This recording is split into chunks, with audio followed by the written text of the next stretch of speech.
الحمد لله وكفى وسلام على عباده الذين اصطفى أما بعد فأعوذ بالله من الشيطان الرجيم بسم الله الرحمن الرحيم إنا أرسلناك شاهدا ومبشرا ونذيرا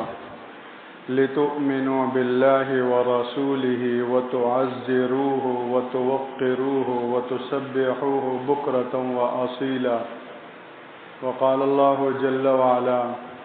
فالذين آمنوا به وعزروه ونصروه واتبعوا النور الذي أنزل معه أولئك هم المفلحون اللهم صل على سيدنا ومولانا محمد وعلى آل سيدنا ومولانا محمد وبارك وسلم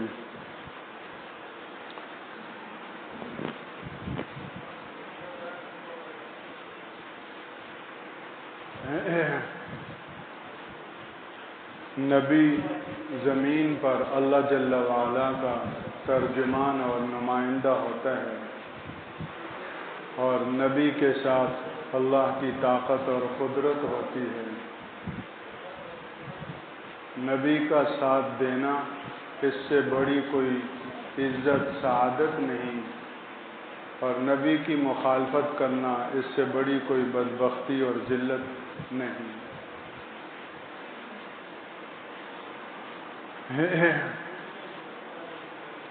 رسول اللہ صلی اللہ علیہ وسلم اس دھرتی پر اللہ جل شانہ کے آخری نمائندہ، ترجمان، نبی اور رسول ہیں، خلیفۃ اللہ فی الارض ہیں، اللہ کے آخری خلیفہ، جنہوں نے آپ کا ساتھ دیا، آپ کے دستے بازو بنے اور آپ کی ذات کا تحفظ کیا، آپ کے کام کا تحفظ کیا، اور آپ کی فکر اور آپ کے مقصد میں ساتھی بنے۔ اللہ نے دنیا میں ان کے لیے عزتوں کے اور اپنی رضا کے فیصلے کر کے قیامت تک آنے والوں کو بتا دیا کہ دیکھو یہ عزت کا راستہ ہے۔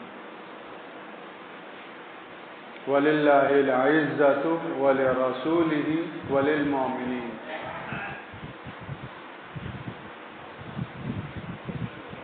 یہاں تک کہ ابو طالب،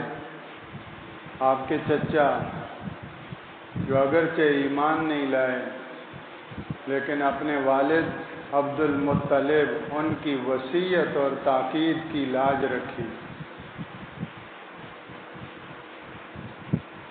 کہ آپ کے بارے میں آپ کے دادا جان عبد المطلب نے ان سے کہا تھا کہ میرے اس بیٹے کا خیال کرنا اور اس کی حفاظت میں گویا کہ کمی نہیں کرنا۔ تو رسول اللہ صلی اللہ علیہ وسلم کی بچپن سے لے کر نبوت ملنے کی زندگی تک اور نبوت ملنے کے بعد ابو طالب نے اپنی وفات تک اپنے والد کی اس وصیت کی لاج رکھی، اور باوجود کلمہ نہ پڑھنے کے آپ کے محافظ بنے رہے، پاسبان بنے رہے، آپ کے دفاع کے اعتبار سے کوئی کبھی کمی نہیں کی۔ لوگ ان کے پاس آتے تھے کہ اپنے بھتیجے کو سمجھاؤ، اور وہ آپ کو سمجھاتے بھی تھے، لیکن پھر رسول اللہ صلی اللہ علیہ وسلم کا عزم ان کے سامنے جب آ جاتا تو وہ بھی پھر لاجواب ہو جاتے۔ تو کلمہ اگرچہ نہیں پڑھا لیکن آپ کی ذات کا تحفظ کیا، آپ کی ذات کی حفاظت کی، آپ کو نہتا اور لوارث نہیں چھوڑا۔ اللہ جل وعلا نے ان کو بھی آپ کی ذات کے تحفظ کی برکت سے محروم نہیں چھوڑا۔ چنانچہ صحیح مسلم کی حدیث میں ہے کہ حضرت عباس آپ کے چچا محبوب چچا رضی اللہ عنہ، انہوں نے پوچھا کہ اللہ کے رسول، ابو طالب نے آپ کی حفاظت میں اور آپ کا دفاع کرنے میں زندگی لگائی، تو آپ کا یہ ساتھ دینا ان کو نفع دے گا؟ تو آپ نے ارشاد فرمایا کہ کل قیامت کے دن سب سے ہلکا عذاب ابو طالب کو ہوگا، سب سے ہلکا، کہ جہنم کے صرف جوتے پہنائے جائیں گے ان کو، سب سے ہلکا عذاب ہوگا۔ اور اگر میں نہ ہوتا اور میرا تحفظ، میری حفاظت اور میرا دفاع یہ اگر نہ کرتے تو گہری جہنم میں ہوتے، زخزا۔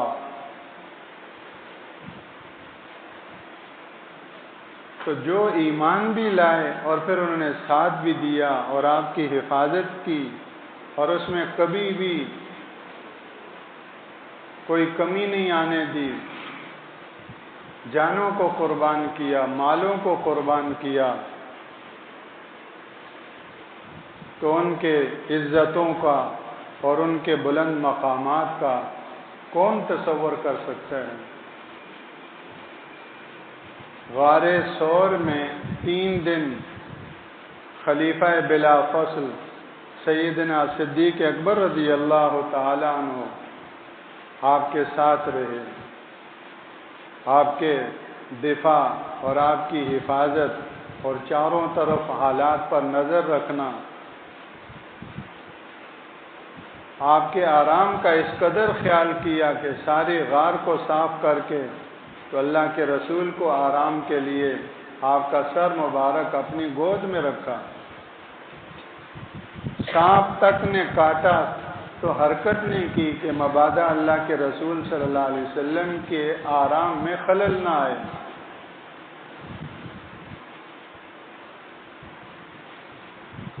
تو سیدنا فاروق اعظم رضی اللہ تعالیٰ عنہ کے بارے میں مشہور ہے کہ کہا کرتے تھے کہ اگر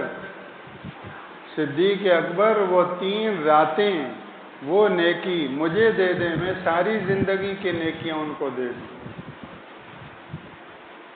کہ ذات رسول کی حفاظت کی،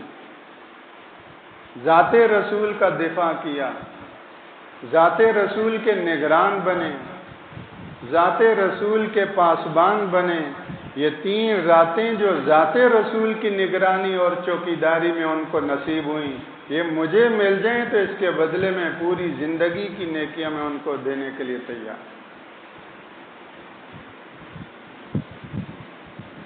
اور پھر خلیفہ بلا فصل سیدنا صدیق اکبر رضی اللہ تعالیٰ عنہ کو اللہ جل وعلا نے ذات رسول کی حفاظت اور تحفظ کے ساتھ نبوت رسول کی حفاظت اور اس کا تحفظ، یہ سعادت بھی عطا فرمائی۔ چنانچہ جب مسیلمہ کذاب نے نبوت کا دعویٰ کیا اور ایک بہت بڑا اس نے اپنا طبقہ تیار کر لیا، وہ بڑا طاقتور قبیلہ اس کے ساتھ ہو گیا، تو اس موقع پر صحابہ کرام تماشائی نہیں بنے، بلکہ مسیلمہ کذاب وہ مدعی نبوت، کاذب و کذاب، جھوٹا، اس کے خلاف اقدام کیا، اس کے شر اور فتنے کو خاک میں ملانے کے لیے ایڑی چوٹی کا زور لگا دیا، اور سینکڑوں صحابہ کرام اس میں شہید ہوئے۔ سیدنا ابو بکر صدیق رضی اللہ تعالیٰ عنہ بدری صحابہ کی بہت نگرانی فرماتے تھے، بدری صحابہ کا بلند مقام ہے۔ 10 مبشرہ کے بعد افضل ترین جو طبقہ ہے وہ بدری صحابہ کا ہے۔ امام بخاری رحمہ اللہ نے اپنی صحیح میں کچھ بدری صحابہ کے نام ذکر کیے ہیں، اور ان کے بارے میں محدثین میں یہ بات آج تک مجرب چلی آئی ہے کہ جو ان ناموں کو پڑھ کر دعا مانگتا ہے اس کی دعا قبول ہوتی ہے۔ ہمارے ہاں مدرسہ عائشہ میں ہر مہینے ایک دن دعا کا یہ معمول ہوتا ہے کہ پورا جو سبق پیریڈ جو گھنٹہ ہے وہ دعا میں لگے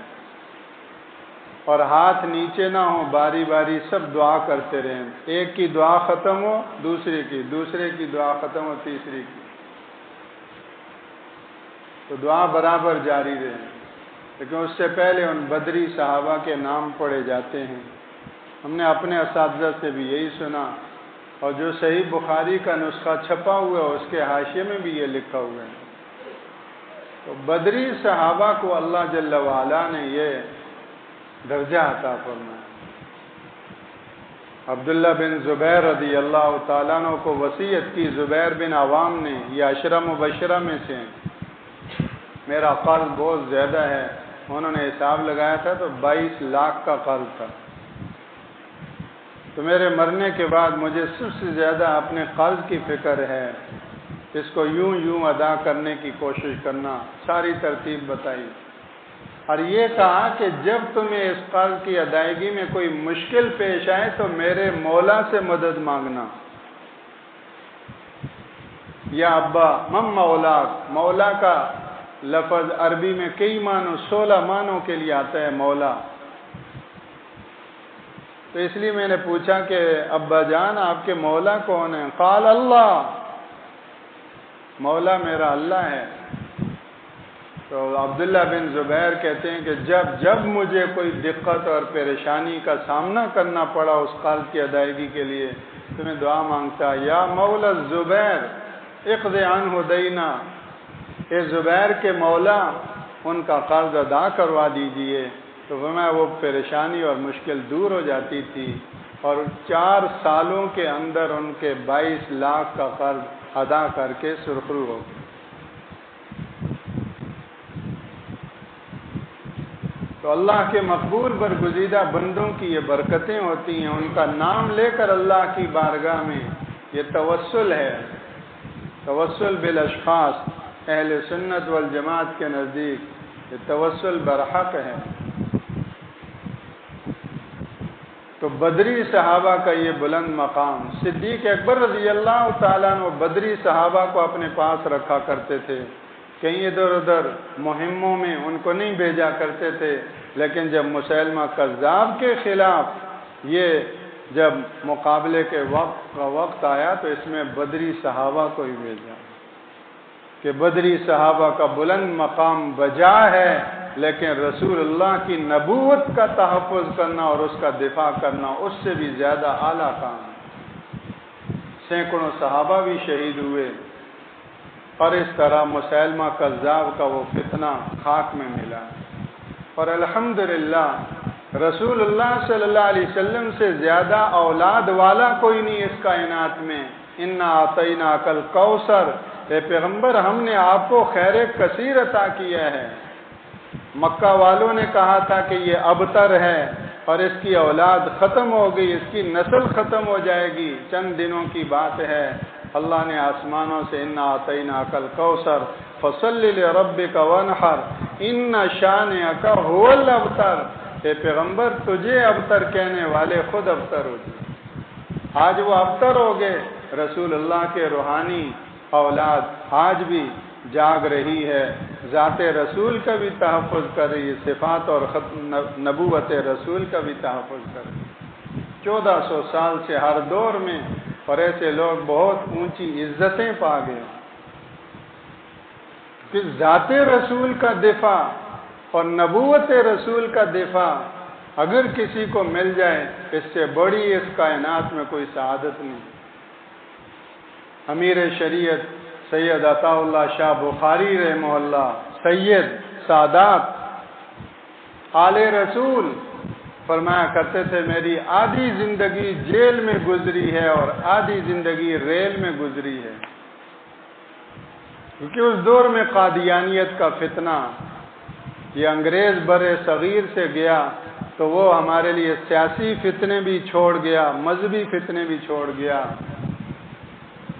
مذہبی فتنوں میں سب سے بڑا فتنہ قادیانیت کا ہے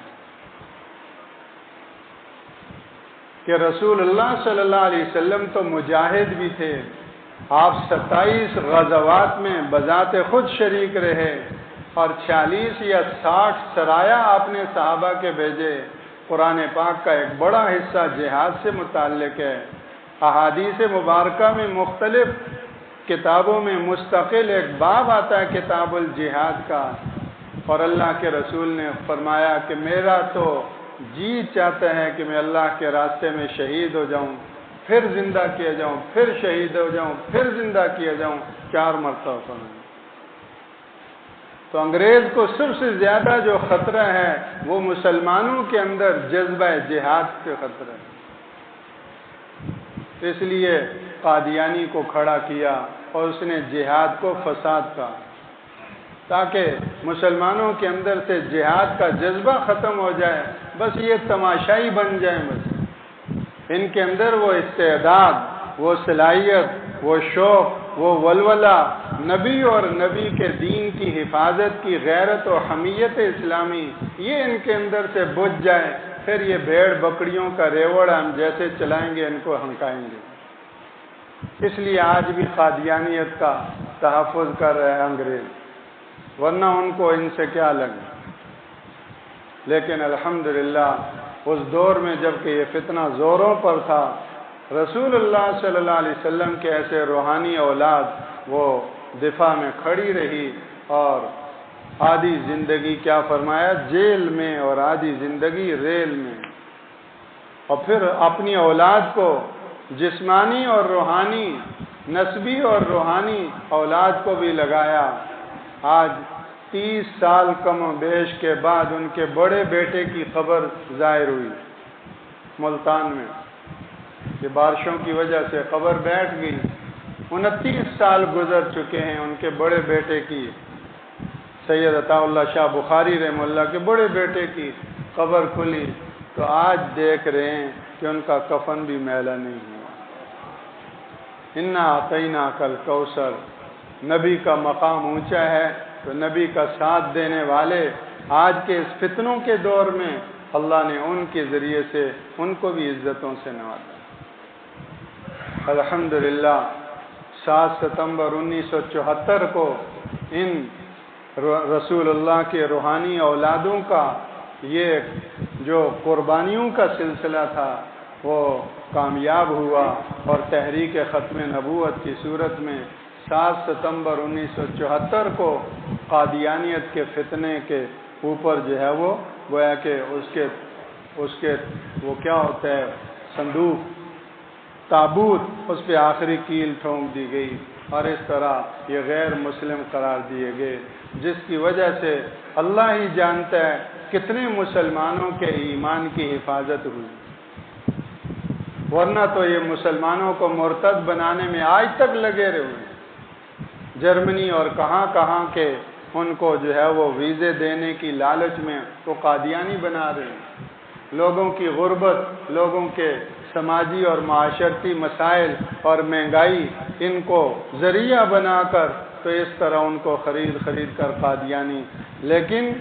ان اکابر کی، علماء کی، عامت المسلمین کی، مسلمان عوام کی، ان کی یہ قربانیاں ہیں کہ ان کا کفر تشت ازبام ہوا، نہ معلوم کتنوں کے ایمان کی حفاظت ہوگی۔ آج سپریم کورٹ میں جب ایک مبارک قادیانی کا کیس دائر ہوا اور اس میں ایسی متنازع شکیں آئیں، تو پھر رسول اللہ کے یہ روحانی فرزند کھڑے ہوئے اور مسلمانوں نے اس پر شدید احتجاج کیا، اور بالآخر اللہ نے اس میں بھی سرخروئی عطا فرمائی۔ یہ رسول اللہ کا معجزہ ہے۔ اسی کے لیے یوم الفتح کے نام سے، یوم تشکر کے عنوان سے آئندہ ماہ 7 ستمبر 2024 کو 50 سال پورا ہونے کی اس مناسبت سے لاہور میں مینار پاکستان پر گویا کہ ختم نبوت کانفرنس وہ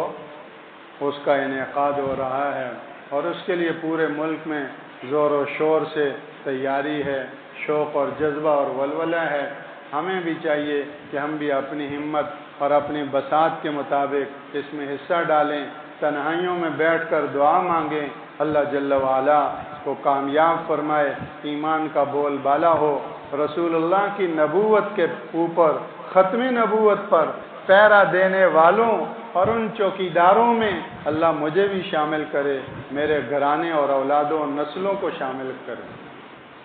رسول اللہ صلی اللہ علیہ وسلم کی ختم نبوت پر دربان بننا، چوکیدار اور پہرےدار بننا، اس سے بڑی کوئی عزت نہیں ہے۔ اس لیے میرے بھائیوں، ہم تماشائی نہ بنیں۔ شر کی قوتیں متحرک ہیں تو خیر کی قوت کیوں تماشائی بنے؟ اس لیے ہر موقع پر شر کے مقابلے میں خیر کا ساتھ دیں، خیر کے ساتھی بنیں۔ تعاونوا علی البر والتقوی ولا تعاونوا علی الاثم والعدوان فالذین آمنوا به وعزروا ونصروا واتبعوا النور الذي انزل معه اولئک هم المفلحون لتؤمنوا بالله ورسوله وتعزروا وتوقروا وتسبحوا بكرة وأصيلا سبحانك اللهم وبحمدك نشهد أن لا إله إلا أنت نستغفرك ونتوب إليك.